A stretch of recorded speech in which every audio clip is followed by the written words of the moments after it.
ചാലക്കുടിയിലേക്ക് ഒരു ഷോപ്പിങ്ങിന് പോയാലോ. ആദ്യം ബദ്രീനെ ഒന്ന് ഡോക്ടറെ കൺസൾട്ട് ചെയ്യണമായിരുന്നു. അവൻ്റെ പനി മാറിയിട്ട് ക്ഷീണമൊന്നും മാറിയിട്ടുണ്ടായിരുന്നില്ല. അപ്പം ഞങ്ങളൊന്ന് ഡോക്ടറെ കൺസൾട്ട് ചെയ്തിട്ട് നേരെ അവിടെ നിന്ന് ഞങ്ങൾ ചാലക്കുടിയിലാണ് അവനെ കാണിക്കാറ്.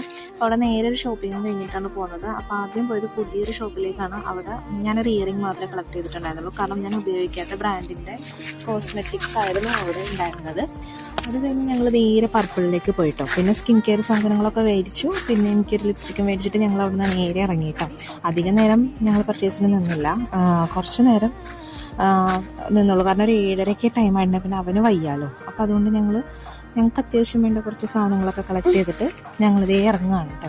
ഇവിടെ നിന്ന് നേരെ ഞങ്ങൾ ചെല്ലുന്നത് ഒരു ലൈം കുടിക്കാനായിട്ടാണ്. ഇപ്പം മറ്റേ ഗ്രീൻ ആപ്പിളിൻ്റെ സീസണൊക്കെ ആയതുകൊണ്ട് ലൈം മറ്റേ ഗ്രീൻ ആപ്പിൾ ഇട്ടിട്ടുള്ള ലൈമായിരുന്നു. പിന്നെ അതേപോലെ തന്നെ മിൻറ്റും ഇട്ടിട്ടുണ്ടായിരുന്നു. നല്ല ടേസ്റ്റ് ഉണ്ടായിരുന്നു കേട്ടോ. അപ്പോൾ അതൊക്കെ കുടിച്ച് ഞങ്ങൾ വേഗം സ്ഥലം കാലിയാക്കി കേട്ടോ. അപ്പോൾ അതിലേക്ക് നല്ല ക്ഷീണമുണ്ട്. അതുകൊണ്ട് ഞങ്ങൾ അധികം നേരം കറങ്ങാനൊന്നും നിന്നില്ല കേട്ടോ. അപ്പോൾ ഏതാണ്ട് സംഭവം നല്ല ടേസ്റ്റ് ഉണ്ടായിരുന്നു കേട്ടോ. അപ്പോൾ ഒരു സമാധാനത്തിന്, അല്ലെങ്കിൽ ഞങ്ങൾ ദോശയൊക്കെ കഴിച്ചിട്ടാണ് വരാറ്. ഇന്നിപ്പോൾ ഒന്നും കഴിക്കാൻ നിന്നില്ല, നേരെ വീട്ടിലേക്ക് പോയി. പർപ്പിൾ അത്യാവശ്യം നല്ല കളക്ഷൻസും അത്യാവശ്യം നമുക്ക് വേണ്ട സാധനങ്ങളൊക്കെ കിട്ടുന്ന ഷോപ്പായതുകൊണ്ട് ഞാൻ മിക്കവാറും അവിടെ തന്നെയാണ് കേട്ടോ പർച്ചേസ് ചെയ്യാറ്, അല്ലെങ്കിൽ ഗാലക്സിയിലാണ് പോവാറ്. അപ്പോൾ ഇത്രയേ ഉള്ളൂ. ടാറ്റാ. അപ്പോൾ അവനും എൻ്റെ അടുത്ത് ഇരുന്ന് ടാറ്റയൊക്കെ തരുന്നുണ്ട് കേട്ടോ. ഹായ് ഹലോ ആണ് ആൾ പറഞ്ഞുകൊണ്ടിരിക്കുന്നത്.